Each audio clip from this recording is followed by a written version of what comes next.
नमस्कार दोस्तों, सानवी क्लासेस आल एग्जाम में आपका बहुत बहुत स्वागत है। मैं विभा। आज हम क्लास 6 का इतिहास पाठ 2 पदार्थ एवं पदार्थ के समूह का अध्ययन करेंगे। प्लीज़ मेरे चैनल को सब्सक्राइब और लाइक करना ना भूलिएगा। स्टार्ट करते हैं। आप अपने स्कूल, घर एवं आसपास अनेक वस्तु देखते होंगे जिसका आप दैनिक जीवन में उपयोग करते हैं, जैसे तख्त, कुर्सी, खुरपी, हवा, पेड़ पौधे आदि। इसमें से कुछ वस्तुएं मनुष्य द्वारा बनाई गई हैं, कुछ प्रकृति में पाई जाती हैं। ये सभी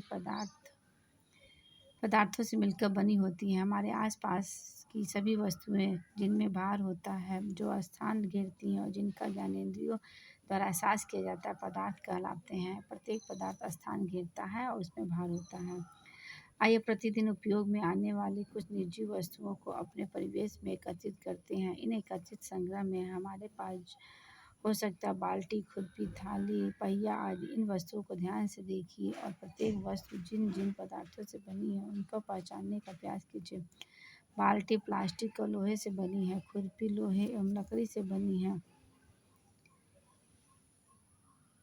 हम देखते हैं कि कोई वस्तु एक ही पदार्थ से बनी होती है, अथवा ऐसा भी होता है कि एक ही वस्तु कई पदार्थों से मिलकर बनी होती है।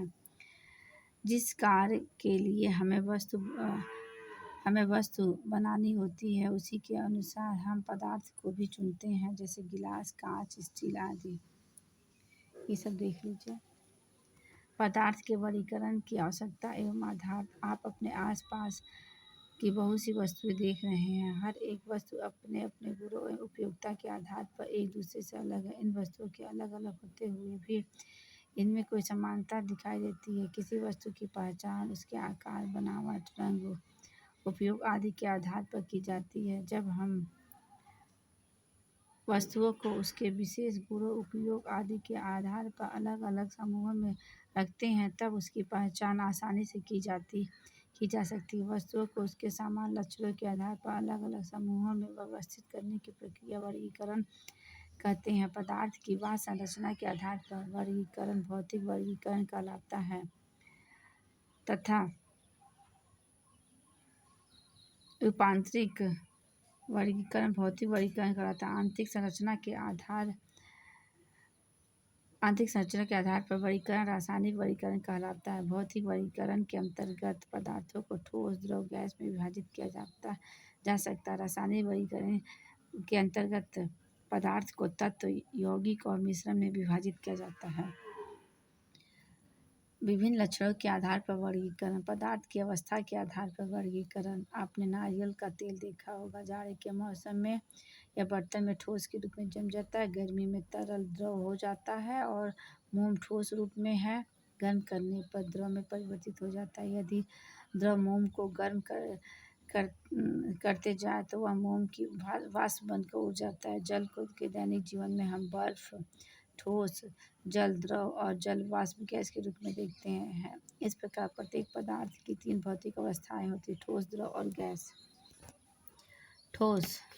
कांच के गोले की एक थैली से मिलकर हाथ में लें। जिस गिलास में रखें और देखें कि क्या उसकी बनावट या आकार में कोई परिवर्तन होता है। कांच की गोले को थैली में लें और हाथ में गिलास में लेकर देखें, उसका आयतन निश्चित होता है, इससे स्पष्ट होता है ठोस पदार्थों का आकार एवं आयतन दोनों निश्चित होते हैं। ठोस पदार्थों के कण बहुत पास पास होते हैं, इसमें आपसी आकर्षण बहुत अधिक होता है, इन्हें एक बार बांधे रखता है। ठोस पदार्थों के कण अपने स्थान पर लगभग स्थिर होते हैं, इसी कारण उनकी आकृति एवं आयतन दोनों निश्चित होते हैं।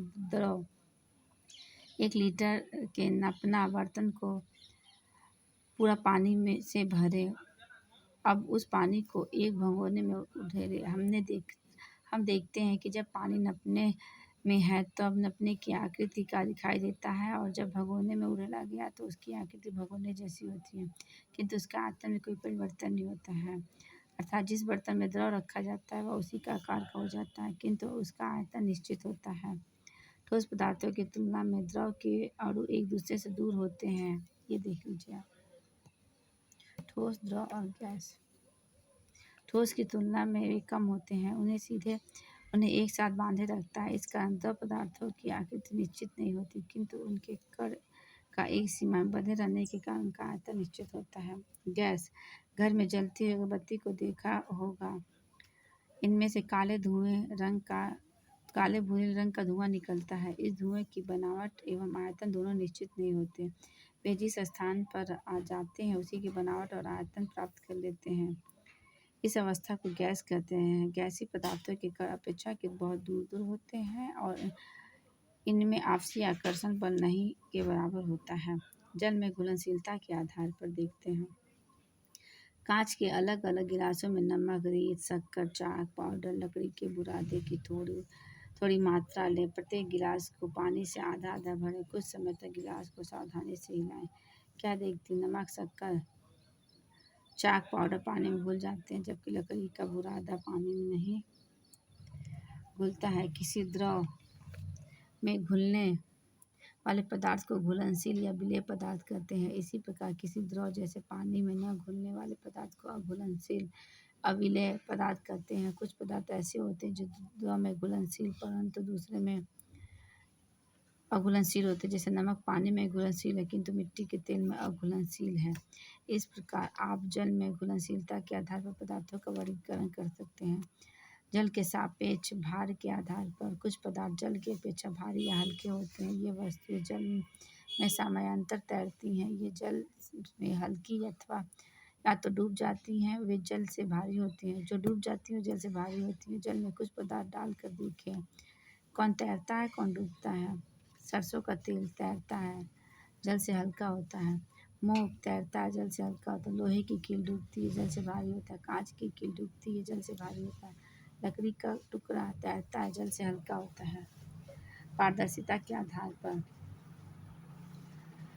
लकड़ी, कांच, तेल लगे कागज, पॉलीथीन आदि के छोटे चौकोर टुकड़ों को एकत्र करके इन्हें एक एक करके सूर्य के प्रकाश को सीधे रखिए। अवलोकन करें कि क्या प्रकाश सभी वस्तुओं के आर पार निकलती है। वे पदार्थ जिनके आर पार देखा जा सकता है पारदर्शी पदार्थ कहलाता है, जैसे कांच, जल। वे पदार्थ जिसे आर पार नहीं देखा जाता वह अपारदर्शी कहलाते हैं, जैसे लकड़ी, कागज आदि।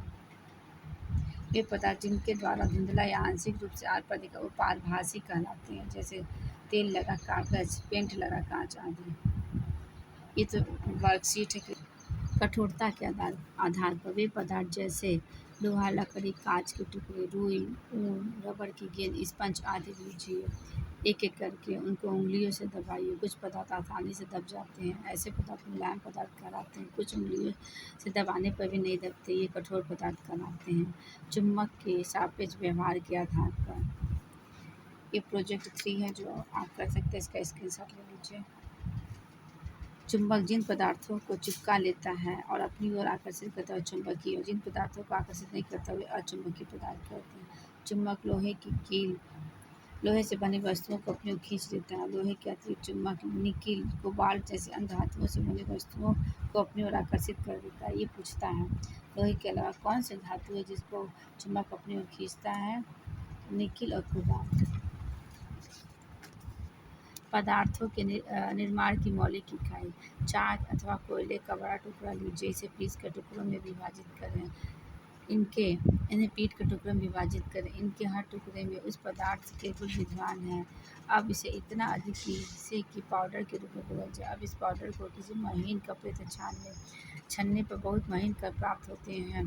छोटे कर भी अनेक अत्यधिक छोटे करों से मिलकर बनते हैं। इस प्रकार के और अधिक सूक्ष्म करों की कल्पना कीजिए। इस क्रियाकलाप से स्पष्ट है कि पदार्थ से और सूक्ष्म कणों से मिलकर बना है, जिन्हें अणु परमाणु कहते हैं। अब ये देख लेते हैं अणु। पदार्थ का वह सूक्ष्मतम कण जो स्वतंत्र अवस्था में रह सकता है और इसमें पदार्थ के सभी गुण विद्यमान होते अणु कहलाते हैं। किसी तत्व के सभी अणु एक समान होते हैं और भिन्न भिन्न तत्वों के अणु गुणों में भिन्न भिन्न होते हैं। परमाणु किसी पदार्थ का वह सूक्ष्मतम कण जो स्वतंत्र अवस्था में नहीं रह सकता परंतु रासायनिक क्रियाओं में भाग लेता है, परमाणु कहलाते हैं। अणु और परमाणु को नग्न आंखों से देखना संभव नहीं है। परमाणु आपस में संयुक्त होकर अणु का निर्माण करते हैं। समान परमाणुओं के संयोग से तत्व के अणु बनते हैं, जैसे ऑक्सीजन, हाइड्रोजन। विभिन्न परमाणुओं के संयोग से यौगिक के गुण बनते हैं, जैसे जल, कार्बन डाइऑक्साइड। अतः परमाणु किसी पदार्थ के निर्माण के मौलिक इकाई हैं। इस बात को ध्यान में रखें कि ऐसे सूक्ष्मतम कणों को केवल कल्पना की जा सकती है, उनको देखना या दिखाना संभव नहीं है। सारे पदार्थ अति सूक्ष्म कणों से बनते हैं, अतः उन्हें पदार्थ की संरचना की इकाई कहा जाता है। प्रोटॉन में ये परमाणु शब्द को यूनानी भाषा में एक्टास कहते हैं, जिसका अर्थ अविभाज्य होता है। डाल्टन के परमाणु सिद्धांत के अनुसार तत्व अत्यंत सूक्ष्म अविभाज्य कणों से बना होता है, जिसे परमाणु कहते हैं। इलेक्ट्रॉन, प्रोटॉन एवं न्यूट्रॉन की खोज के बाद परमाणु को विभाज्य माना जाने लगा। आधुनिक परमाणु सिद्धांत के अनुसार परमाणु विभाज्य है। इलेक्ट्रॉन, प्रोटॉन, न्यूट्रॉन को परमाणु के मूलभूत कण भी कहते हैं। परमाणु के अवयवी कण है प्रोटॉन, जो धनावेश होता है, जिसको P से संकेत करते हैं। इलेक्ट्रॉन ऋण आवेश होता है, जिसे E से संकेत करते हैं। न्यूट्रॉन उदासीन होता है, जिसे N से संकेत करते हैं। इसी के साथ ही ये वीडियो समाप्त होता है। धन्यवाद।